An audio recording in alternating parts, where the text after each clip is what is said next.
สบายดีเนาะพบกันอีกครั้งเนาะกับคลิปทางการเกม VC ลงพวังเนาะเมื่อนี้เราจะมารีวิวเกมภาคหนึ่งให้เบิ่งเนาะภาคตัว Sniper Elite เนาะด่านที่หนึ่งให้เบิ่งเนาะหลังจากที่คลิปก่อนเรานั้นได้รีวิวออกไปแล้วเนาะมีผู้คนรับชมไล่เนาะก็ติดต่อมาเลยเนาะแต่เราวันนี้ให้เบิ่งอีกแบบเป็นแล้วนะถ้าคอมไพ่นิ่งสเปคสูงเนาะภาพนิ่งชัดเจนขึ้นอีกเนาะขึ้นตามขนาดความแรงของเครื่องเลยนะโอเคเขาเริ่มเข้าด่านที่หนึ่งแล้วนะ It's loud enough to cover my rifle fire. เก็บมันเลย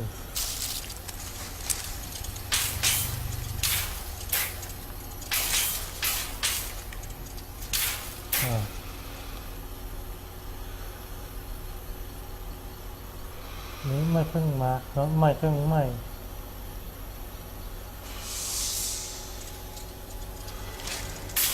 เวลาไม่เราคลิกใส่นะ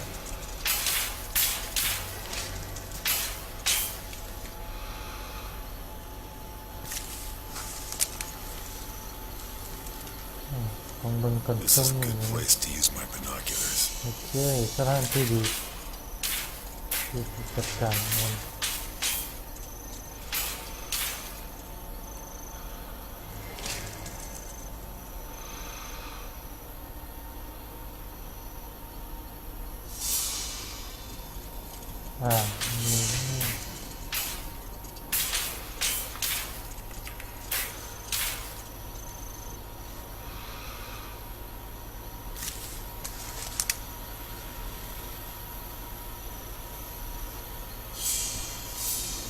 น่าเป็นอย่างเลือเนาะ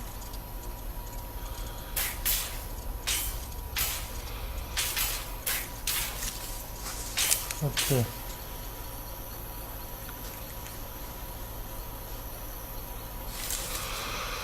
รอท่าฟังเสียงเนาะ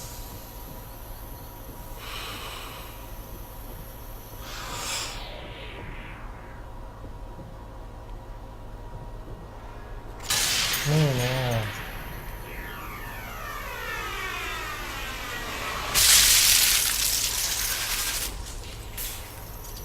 เซตไปเวลามีเสียงนะเราจะจัดการศัตรูได้และบนมัน5เนาะ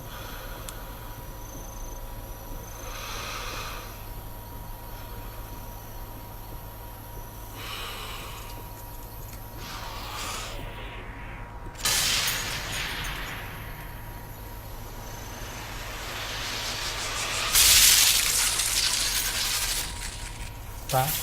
6 สับเนาะ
เก็บน้องๆกันเนาะน่าจะเก็บตามเอา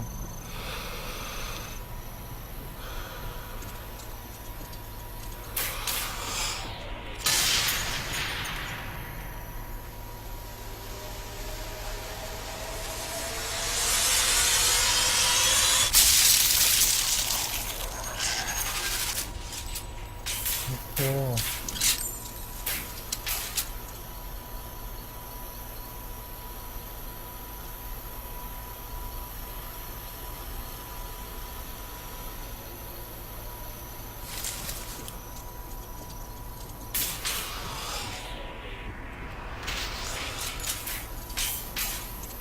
Something Right, like no. his corpse.